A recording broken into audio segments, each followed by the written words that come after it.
কাৰ্বি আলঙৰ গোটেই ঘটনা প্ৰবাহক লৈ কাৰ্বি ৰাইজৰ প্ৰতিনিধি মণ্ডলৰ সৈতে ৰাজ্য চৰকাৰ আৰু কাৰ্বি আলং স্বায়ত্ত শাসিত পৰিষদৰ এখন ত্ৰিপাক্ষিক বৈঠক অনুষ্ঠিত হয়। এই ত্ৰিপাক্ষিক বৈঠকত কেইবাটাও গুৰুত্বপূৰ্ণ সিদ্ধান্ত লোৱা হয়। প্ৰথম, ভিজিআৰ আৰু পিজিআৰৰ মাটিৰ সম্পৰ্কত গুৱাহাটী উচ্চ ন্যায়ালয়ৰ খণ্ড আদালতত বিষয়টো বিচাৰাধীন হৈ আছে। কিন্তু এই ক্ষেত্ৰত কাৰ্বি আলং অট'নমাছ কাউন্সিলে আজিলৈকে শপতনামা দাখিল কৰা নাই। তাৰ কাৰণে গোটেই বিষয়বস্তুটো এতিয়ালৈকে আদালতত সমাধান হোৱা নাই। আজিৰ আলোচনাত এটা সিদ্ধান্ত লোৱা হ'ল যে কাৰ্বি আলং স্বায়ত্তশাসিত পৰিষদে 5 জানুৱাৰীৰ আগতে আদালতত শপতনামা দাখিল কৰিব আৰু কাৰ্বি ৰাইজেও আদালতত এটা পক্ষ হৈ তেওঁলোকেও আদালতৰ সন্মুখত নিজৰ দলিল ৰাখিব। ৰাজ্য চৰকাৰেও আদালতক অনুৰোধ কৰিব যে যিহেতু বিষয়টো স্পৰ্শকাতৰ, খুব সোনকালে ইয়াৰ ৰায়দান কৰিব লাগে, যাতে আদালতৰ ৰায়দান অনুসৰি আমি ব্যৱস্থা হাতত ল'ব পাৰোঁ।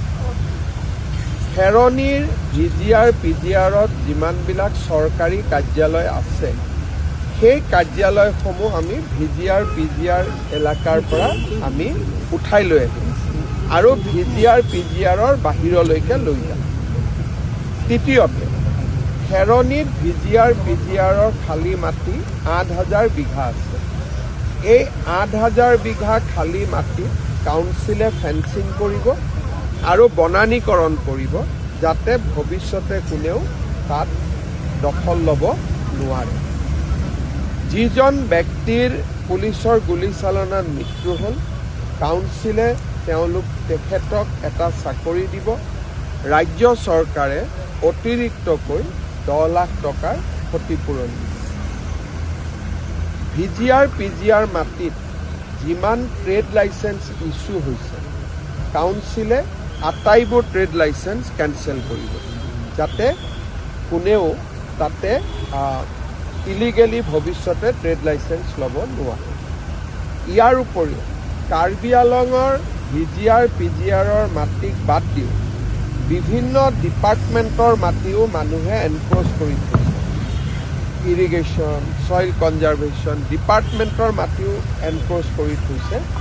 যিবিলাক ডিপাৰ্টমেণ্টৰ মাটি এনক্ৰ'চ হৈ আছে, তাতে কাউন্সিলে এভিকশ্যন আৰম্ভ কৰিব। অহা 17 জানুৱাৰী আমাৰ দ্বিতীয় লানি আলোচনা আৰম্ভ হ'ব। তেতিয়ালৈকে হাইকোৰ্টৰ পৰাও আমি এটা সুবিচাৰ পাম বুলি আশা কৰিছোঁ। এই আলোচনাখিনিৰ উপৰিও কাৰ্বি আলঙৰ কাউন্সিলৰ কেইবাখনো rules, conduct of election rules, land alienation rules আদি বিভিন্ন ৰুলছ ৰাজ্য চৰকাৰৰ বিচাৰাধীন হৈ আছে। এই ৰুলছ আৰু আইনবিলাকো ৰাজ্য চৰকাৰে সোনকালে অনুমোদন দিয়াৰ ব্যৱস্থা কৰিব। আজি এই গোটেইখিনি আলোচনা হ'ল, আৰু বহুখিনি কথা আলোচনা কৰিব বাকী আছে।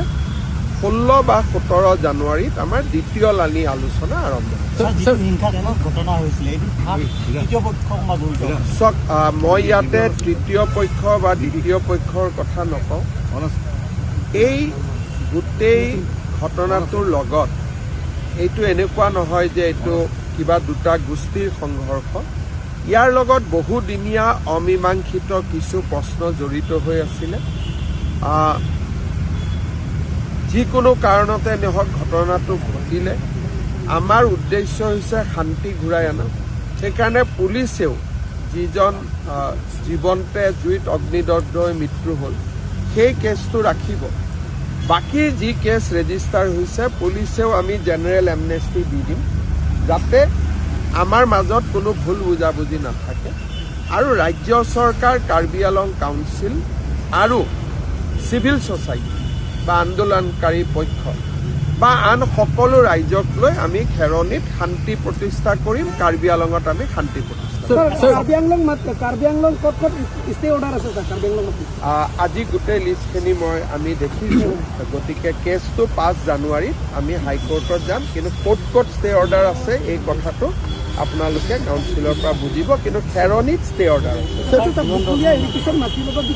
বকলীয়া ইৰিগেশ্যনত আমি এভিকশ্যন কৰিব লাগিব সোনকালে। আজি সিদ্ধান্ত হৈছে যে বকলীয়া ইৰিগেশ্যনত আমি সোনকালে এভিকশ্যন কৰিব লাগিব।